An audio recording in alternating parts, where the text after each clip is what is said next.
Good morning student. आज हम लोग क्लास 12 का हिस्ट्री का हिस्ट्री का चैप्टर नंबर 2 पढ़ेंगे।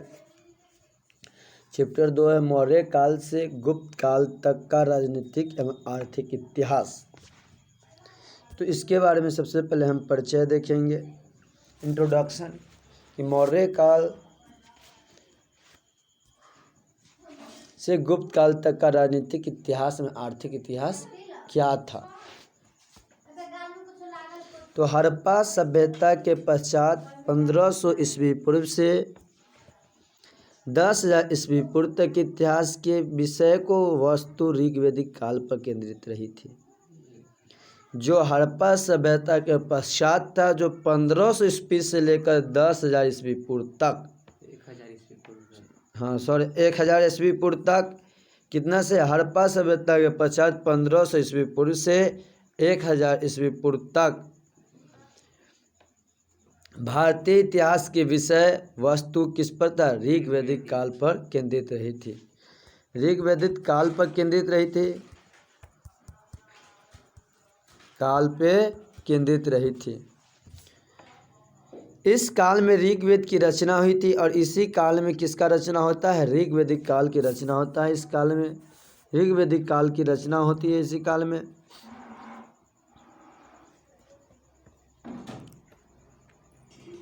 ऋग्वेदी से इस काल में राजनीतिक व सांस्कृतिक स्थिति का पता चलता है। और क्या पता चलता है? ऋग्वैदिक काल, इस काल में ऋग्वैदिक काल की रचना हुई थी। इसी काल में ऋग्वेद की रचना और ऋग्वेद से ही इस काल की राजनीतिक व सांस्कृतिक स्थिति का क्या पता चलता है?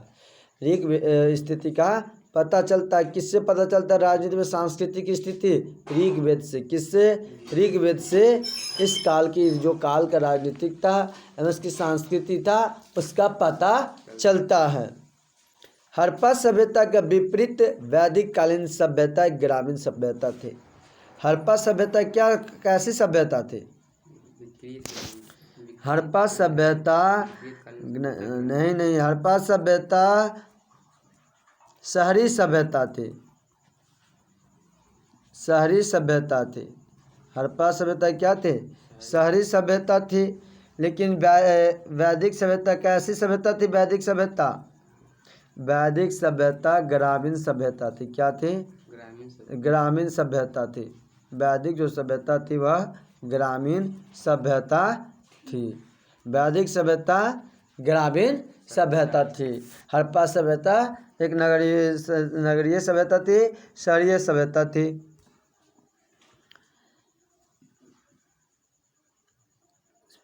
किसके विपरीत था? हड़प्पा सभ्यता की सभ्यता तो जो था हड़प्पा सभ्यता किसके विपरीत थी? वैदिक काल की सभ्यता का।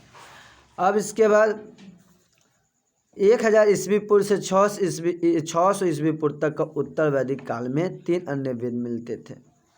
कितने मिले थे? 1000 ईस्वी पूर्व से 6000 ईस्वी पूर्व तक, 600 ईस्वी पूर्व तक उत्तर वैदिक काल में 3 अन्य वेद मिले थे। 1000 ईस्वी पूर्व से 600 ईस्वी पूर्व तक उत्तर वैदिक काल में 3 अन्य वेदों सामवेद मिले, अजुर्वेद, अथर्ववेद की रचना हुआ था। किस वेद की रचना हुआ? सामवेद, अथर्ववेद, अजुर्वेद की रचना हुआ था। सामवेद, अथर्ववेद, अजुर्वेद की रचना हुआ था। किस समय में? 1000 ईस्वी पूर्व से 600 ईस्वी पूर्व तक उत्तर वैदिक काल में 3 अन्य वेद की ओर सामवेद और किसका अजुर्वेद, अथर्ववेद की रचना हुआ। इस काल में राजाओं निरंकुशता की ओर अग्रसर हुआ। समाज में महिला की स्थिति ह्रास हुआ। और इस में क्या हुआ? काल में राजा निरंकुशता की ओर अग्रसर होते हैं, लेकिन समाज में क्या आता है? समाज में महिला की स्थिति की ह्रास होती है, ह्रास कमी होती है स्थिति उनकी। और समाज में चतुर्वर्ण व्यवस्था स्थापित होता है। और समाज में क्या, कौन सा व्यवस्था स्थापित होता है? चतुर्वर्ण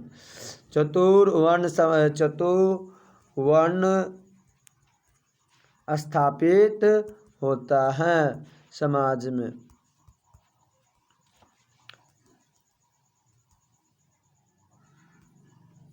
अब इसके बाद 600 ईस्वी पूर्व में भारत में बौद्ध में जैनिक धर्मों का जैन धार्मिकों का बौद्ध एवं जैन धार्मिकों का आंदोलन का सूत्रपात हुआ। 600 ईस्वी पूर्व में क्या होता है? भारत में बौद्ध एवं जैन धर्म 600 ईस्वी पूर्व में भारत में बौद्ध एवं जैन धार्मिक आंदोलन का क्या हो जाता है? सूत्रपात हुआ। सूत्रपात हुआ। इस दौरान 16 महान जनपद अस्तित्व में आए थे। इस दौर कितने आए थे? 16 महान जनपद अस्तित्व में आए थे। कब? 600 ईस्वी पूर्व में। किस ईस्वी पूर्व में?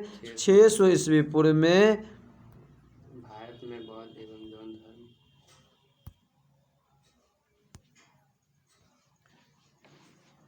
600 ईस्वी पूर्व में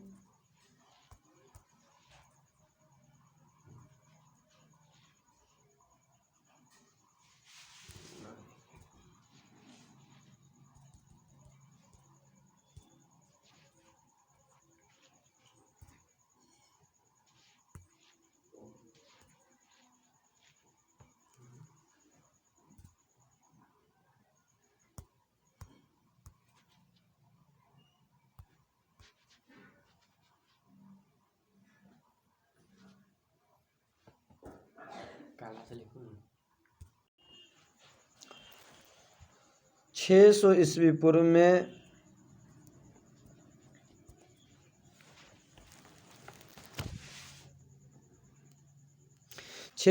पूर्व में भारत में बौद्ध एवं जैन धार्मिक का क्या होता है? भारत में जैन और बौद्ध धर्म का आंदोलन सूत्रपात हुआ। इस दौरान कितने महान जनपद आए? 16 महान जनपद अस्तित्व में आते हैं। कितने महान जनपद? 16 महान जनपद अस्तित्व में आते हैं। 16 महान जनपद कितना आता है? 16 महान जनपद अस्तित्व में आते हैं।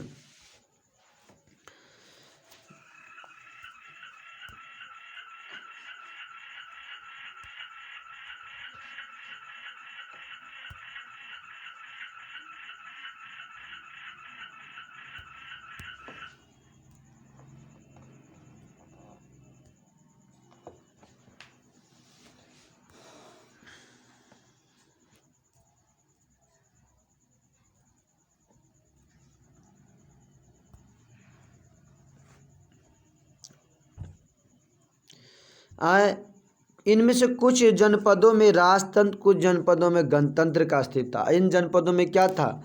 कुछ का राजतंत्र और कुछ का क्या था?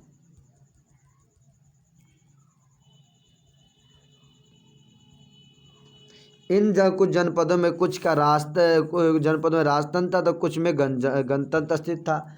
कुछ में राजतंत्र चल रहा था, कुछ में क्या था? गणतंत्र था। इनमें मगध सबसे शक्तिशाली प्रमुखता प्राप्त की कौन सा जनपद? महान जनपद वह मगध किया। किसने किया? मगध ने सबसे ज़्यादा क्या करता हुआ? शक्तिशाली, सबसे ज़्यादा शक्तिशाली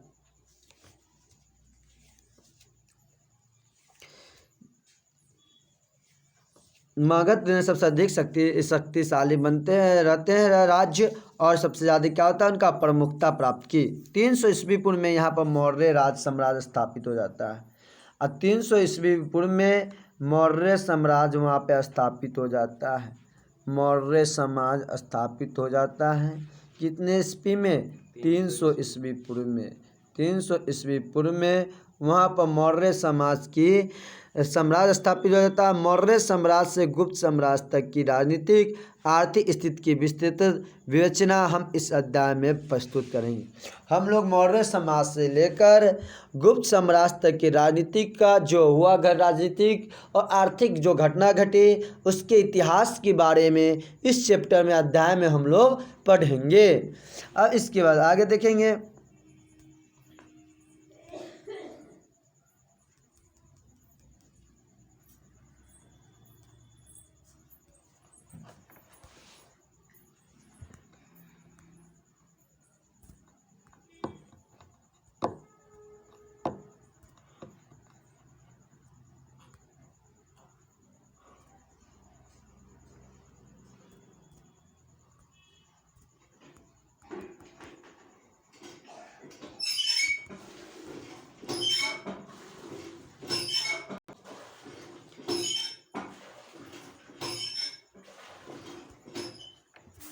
प्राचीन भारतीय इतिहास के अध्ययन के स्रोत।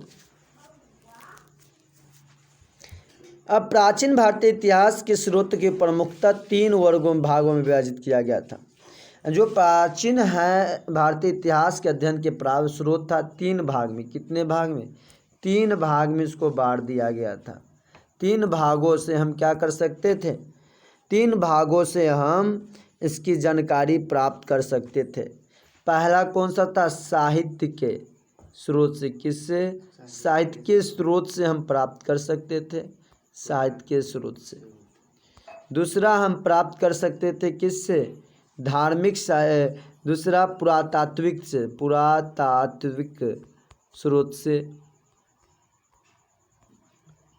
से।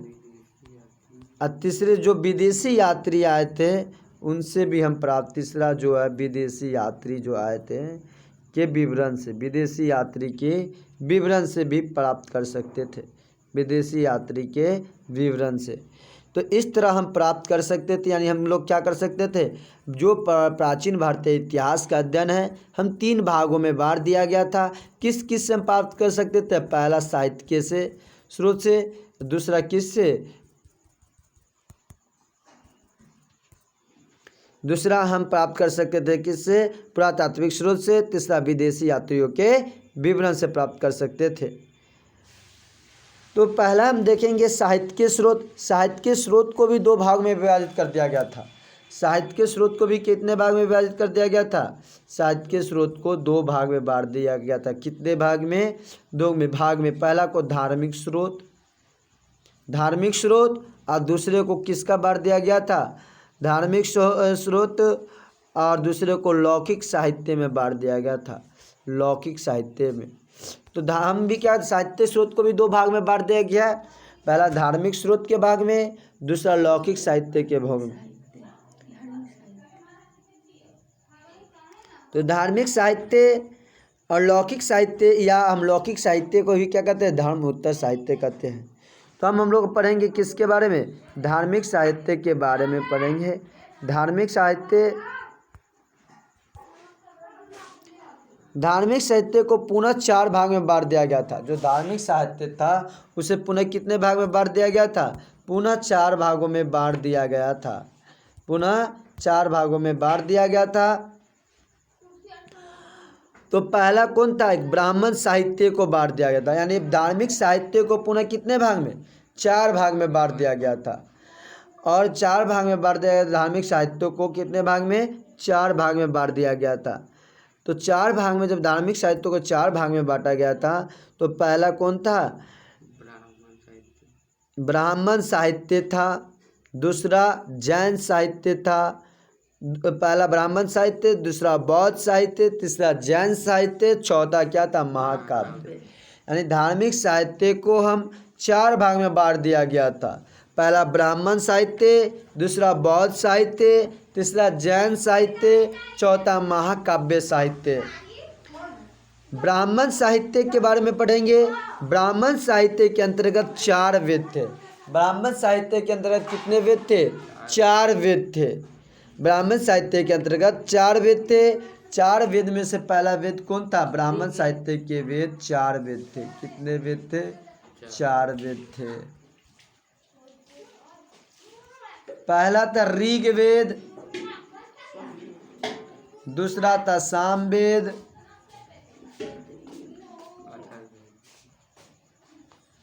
तीसरा था अथर्ववेद, और चौथा क्या था? यजुर्वेद। यजुर्वेद।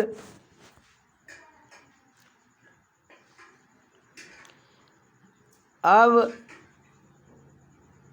शतपथ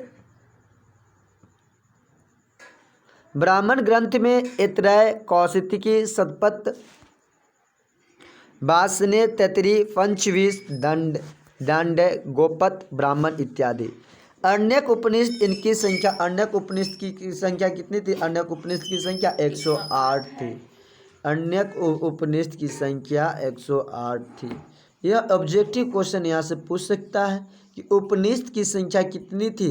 तो 108 थी। कहाँ थी? 108 8 थी। इनकी संख्या कितनी थी? उपनिषद की संख्या 108 थी उपनिषद की संख्या। जिनमें से इस केन प्रश्न सुडक मुंडक छंदोगोल बृहदारण्यक उपनिषद आदि प्रमुख थे। वेदांग कितने थे? पूछेगा पर एग्जाम में पूछ सकता है कि वेदांग कितने थे। ऑब्जेक्टिव क्वेश्चन यहाँ से बन सकता है वेदांग कितने थे, तो वेदांग 6 थे। कितने थे? वेदांग कितने थे? 6 थे। वेदांग कितने थे? 6 थे। कितने वेदांग थे? 6 थे। उपनिषद की संख्या कितनी थी? 108 थी। पुराण की संख्या कितना है? ये भी वो क्वेश्चन पूछ सकता है ऑब्जेक्टिव में कि पुराण की संख्या कितना है, तो 18 है। पुराण की संख्या कितना है? 18 है इत्यादि आते थे। इनमें से सबसे प्राचीन भारतीय इतिहास के बारे में महत्वपूर्ण जानकारी हमें मिलती है। इसमें से क्या करता है? हमें भारतीय इतिहास के बारे में महत्वपूर्ण जानकारी मिलती है।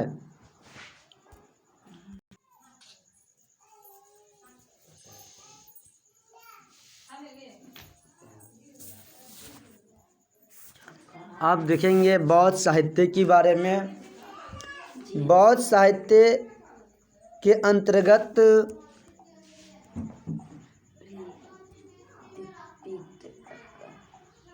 बौद्ध साहित्य के अंतर्गत त्रिपिटक, विनय पिटक, सुत्त पिटक, अभिधम्म पिटक। अब पूछा है कि बौद्ध साहित्य में, किस साहित्य में? बौद्ध साहित्य में कितने त्रिपिटक होते हैं? तो 3। कितने? 3। बौद्ध साहित्य में कितने? बौद्ध साहित्य में कितने पिटक होते हैं? तो 3 होते। कितने होते हैं? 3। कितने? 3 होते हैं। कौन कौन होते हैं पूछे तो कोई? विनय पिटक, पहला विनय पिटक, दूसरा सुत्त पिटक, दूसरा सुत्त पिटक, तीसरा अभिधम्म पिटक, तीसरा क्या हो जाएगा? अभिधम्म पिटक। क्या? तीसरा अभिधम्म पिटक, अभिधम्म पिटक। तो इस तरह से 3 पिटक होते हैं। बौद्ध साहित्य में कितने पिटक होते हैं? तो 3 पिटक होते हैं। कितने पिटक? 3 पिटक होते हैं। कौन कौन होते हैं? विनय पिटक, सुत्त पिटक एवं अभिधम्म पिटक। आप देखेंगे तो इसके जातक कथाएं, दीपवंश एवं महावंश, मिलिंद पाहो, अंकुर निकाय आदि आते हैं। इसमें क्या क्या आते हैं? जातक की कथाएं, दीपवंश के, महावंश, मिलिंद पाहो, अंकुर निकाय आदि आते हैं। इनमें से समय प्राचीन भारतीय इतिहास, विशेषकर बुद्धकालीन समाज के राजनीतिक धार्मिक स्थिति के बारे में महत्वपूर्ण जानकारी मिलता है। बहुत साहित्य से हमें किस की जानकारी मिलता है? प्राचीन भारतीय के इतिहास, विशेषकर बुद्धकालीन समाज जो था, बुद्ध के अंतर्गत था, बुद्ध को मानने वाला समाज था, या राजनीतिक था या धार्मिक था, स्थिति के बारे में महत्वपूर्ण जानकारी हमें बौद्ध साहित्य से मिलता है। और बौद्ध साहित्य में कितने पिटक होते हैं? तो 3 पिटक होते हैं। अभिधम्म पिटक, विनय पिटक, सुत्त पिटक। इसमें किसकी जानकारी मिलती है? जातक कथाएं के, दीपवंश कथा है, दीपवंश के, महावंश के, और मिलिंद पाहो के, अंकुर निकाय आदि आते हैं इन सब में। अब दूसरा हम लोग देखेंगे किसके बारे में? जैन साहित्य के बारे में। किसके बारे में? जैन साहित्य के बारे में देखेंगे। किसके बारे में देखेंगे? जैन साहित्य के बारे में। किसके बारे में? जैन साहित्य के बारे में देखेंगे। दूसरा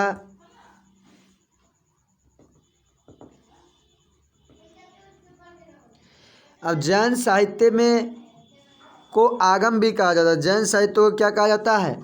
आगम कहा जाता है। जैन साहित्य को क्या कहा जाता है? आगम कहा जाता है। जैन साहित्य को आगम कहा जाता है। हम जैन साहित्य को क्या कर सकते हैं? आगम कहा जाता है। क्या कहा जाता है? आगम। और इसमें 12 अंग होते हैं। जैन साहित्य में कितने अंग होते हैं? 12 अंग होते हैं। और 12 अंग, उप अंग कितने होते हैं? 12 उपाय, 12 उपांग होते हैं। उपांग भी कितना होते हैं? 12 होते हैं। उपांग भी कितना होते हैं? 12 होते हैं। प्रकीर्णन 10 एवं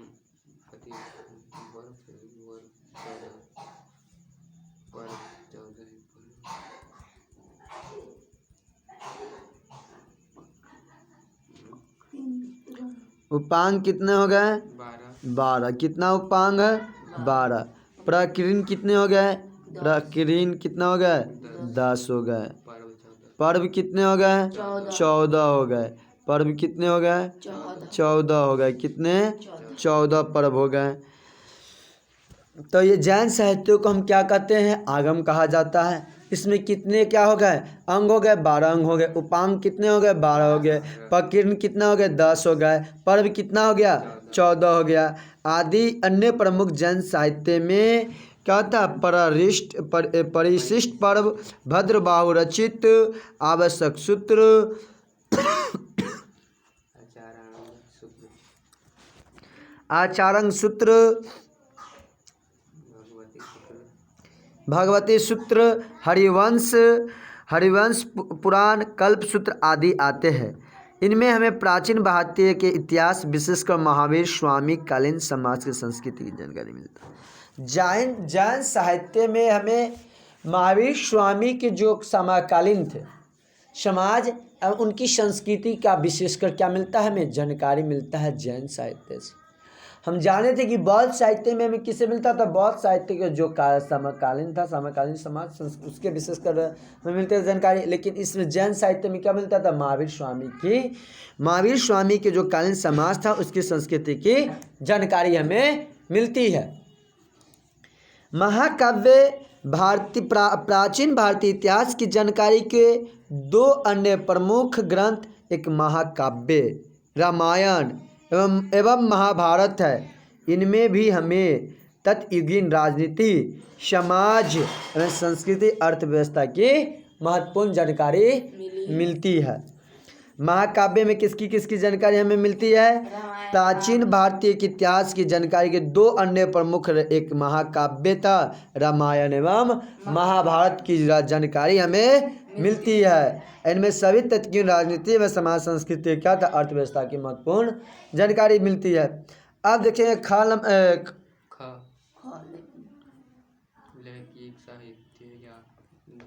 लौकिक साहित्य या लौकिक साहित्य, लौकिक ना लौकिक कला कहा लेला लौकिक का लिख बजाय के कन्फ्यूज कला करत रही छी। लौकिक साहित्य के अंतर्गत ऐतिहासिक, अर्ध ऐतिहासिक ग्रंथ एवं जीवनियों को लिया जाता है। लौकिक साहित्य के अंतर्गत किसका लिया जाता है? सतरवन सिंह नाम उसका नाम तो रिकॉर्ड हो जी क्या बात है। लौकिक साहित्य के अंतर्गत ऐतिहासिक, अर्ध ऐतिहासिक एवं जीवनी को लिया जाता है। ऐतिहासिक ग्रंथ,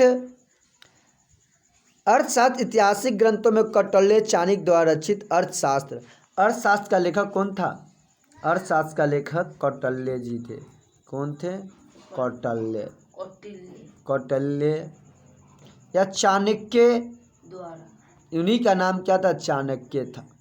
इन्हीं के द्वारा अर्थशास्त्र को क्या किया गया था? रचना किया गया था। राजनीतिक मौर्य काल राजनीतिक इतिहास की जानकारी का एक महत्वपूर्ण स्रोत भी है। और मौर्य कालीन का राजनीतिक इतिहास के बारे में जानकारी का क्या है? एक महत्वपूर्ण स्रोत है ऐतिहासिक ग्रंथ के बारे में।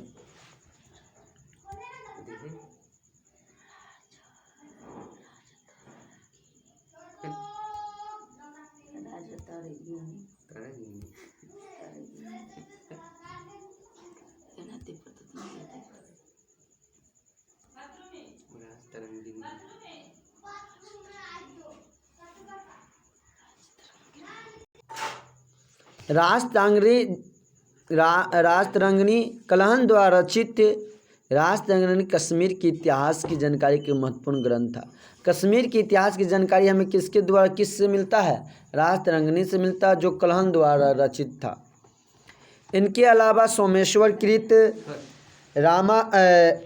रसमाला है ना, हाँ, रसमाला, मेरगुन कृत प्रबंध, चिंतामणि, राजशेखर कृत प्रबंध कोश इत्यादि भी क्या था? प्राचीन इतिहास के अध्ययन की महत्वपूर्ण स्रोत है। हम देखिए किताब में देख अर्ध ऐतिहासिक ग्रंथ के बारे में तो मुद्रा राक्षस विशेखा दत्त कृत मुद्रा राक्षस चाणक्य के कूटनीतिक द्वारा नंद वंश की समाप्ति एवं चंद्रगुप्त मौर्य के राजग्रहणों पर प्रकाश डाला गया था। किस पर प्रकाश डाला? मुद्रा राक्षस का लेखक कौन था? विशाखादत्त। मुद्रा राक्षस के लेखक विशाखादत्त। मुद्रा राक्षस का लेखक कौन था? विशाखादत्त थे। कौन था मुद्रा राक्षस का लेखक? विशाखादत्त। कौन? विशाखादत्त। विशाखादत्त और विशाखादत्त था। और चाणक्य कूटनीति द्वारा, किसके द्वारा? चाणक्य एक ऐसा रचना रचा, एक ऐसी चाल चला चाणक्य ने, कौटिल्य ने, कि नंद वंश की समाप्ति कर दिया, नंद वंश की खात्मा कर दिया, पूरा खत्म ही कर दिया। ऐसा चाल चलता है कौन? चाणक्य चलता है चाल। और नंद वंश जो उस समय मगध पे, नंद वंश जो उस पर शक्तिशाली राजा था, उसको क्या करता है? समाप्त कर देता है। और उस समय चंद्रगुप्त मौर्य के राजरोहण पर प्रकाश डालता है। नंद वंश की समाप्ति के बाद चंद्रगुप्त मौर्य के राजरोहण पर प्रकाश डाला गया है, डालता है। अब इसके बाद हम देखेंगे अष्टधाई के लेखक कौन थे? पाणिनि था। अष्टधाई के लेखक कौन था? पाणिनि था। अष्टधाई के लेखक पाणिनि था।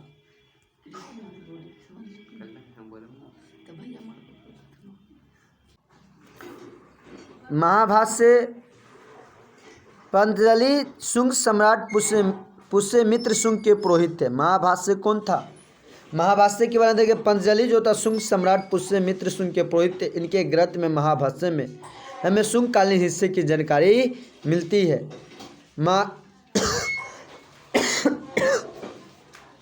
महाबलिगिनमित्र कालिदास कृत द्वारा महाबलिगिनमित्र भी शुंग कालीन इतिहास की जानकारी प्रदान करता है।